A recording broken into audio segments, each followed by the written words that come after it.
View from the touchline talking to Enda Kilcannon, the manager of Ballinasloe. Enda, how's your overall view of the season so far?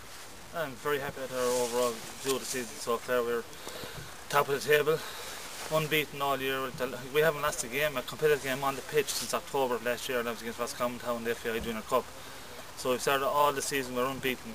With a few silly away draws, alright, but I can be very happy. We're in a better position than we were this time last year. We're top of the table. We're in the last 32 of the FAI Junior Cup. We're still in the Connacht Cup. And we're in all competitions, and I couldn't ask for any more from the lads. How difficult was it to pick them up from last season, losing to Shibben on the last day of the season? It wasn't very hard because everyone in that team, that squad, are all they all have a great will to win. They don't like losing, and when they do lose a game, it really gives a bit of a wake-up call.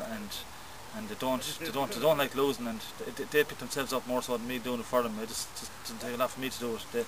They have a great determination to win matches, and which is what makes it easy for me.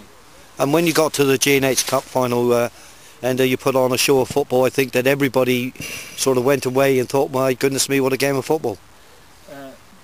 Over them two games, the cup final and the division cup final, we probably played our best football all year. And it was probably the first time all season that we had a full complement of players to pick from. And we probably had our best 11 players out in them two games, and it showed in them two matches. In the cup final, I suppose, against Shevin Rovers, I suppose losing the league to them was a big incentive for the boys to try and set the record straight, and just to show that they're the kingpins in the Roscommon League. And who, at the beginning of the season, did you see as your main dangers for the title? I always felt that Skively were always going to be, I'd be always keeping a close eye on Skively. I always felt they'd be up there about this place, and you can never count Castlerea out, and I expected Shevin to be up there as well, fighting. But I suppose the surprise package was Roscommon Town this year, and Roscommon Town they've done very, very well this year for the first year in the Premier Division, and they're still in contention for the FA League. And do you feel that Castlerea and Shevin Rovers didn't really kick on from the success that they've had? Castlerea never really kicked on from the time we won the Connacht Cup. Seemed to, I don't know what it is with them, why they kind of went a bit backwards a small bit.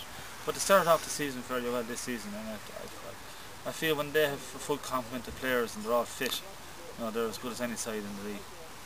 And last weekend was a triumphant weekend for you down in Cork. We were delighted with the result last week. We were very confident going down. I keep saying to our guys, I never really look at the opposition we're playing against. I always focus on what we do ourselves. And I keep telling the boys that if they perform to their full potential, that it will take a very, very good team to beat us. We played St. Peter's in a friendly on midweek before that game, and we got to 5-2, and it was a good confidence booster going down to Cork. And I was always confident going down. I knew it was going to be hard, and in cup competitions it's all in the day and how you perform on the day. And our boys, even after going 2 goals down, even 2-0 down, we were playing well. We didn't deserve to be 2 goals down. And I always felt if we got that goal back, that I was confident that we would get the second one and go on and win the game. And just finally, Enda, I believe that there is changes being made in the development of your home ground. Yeah, we're in the process of putting seating in the existing stand we have.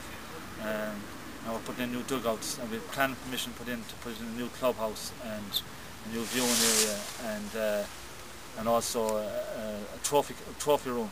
And with all the trophies that went down through the years, that's the sad part of it, we've nowhere to show them off. So hopefully when all this is done, we'll have loads of trophies to show off that we've won down through the years. And just finally, what do you put down Ballinasloe's success to? Ballinasloe's success starts at the underage level, at under 8s, under 9s, under 10s. We have a soccer school every Sunday morning, and Tony Kine works on that. And he's coaching the kids at a very young age how to play the game properly.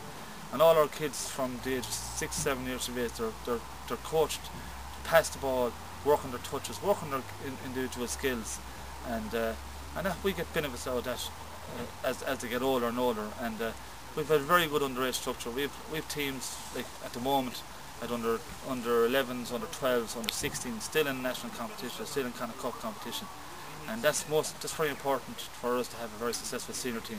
If we have players coming through all the time, we'll always be thereabouts at the top of our senior team. Thank you very much, Enda.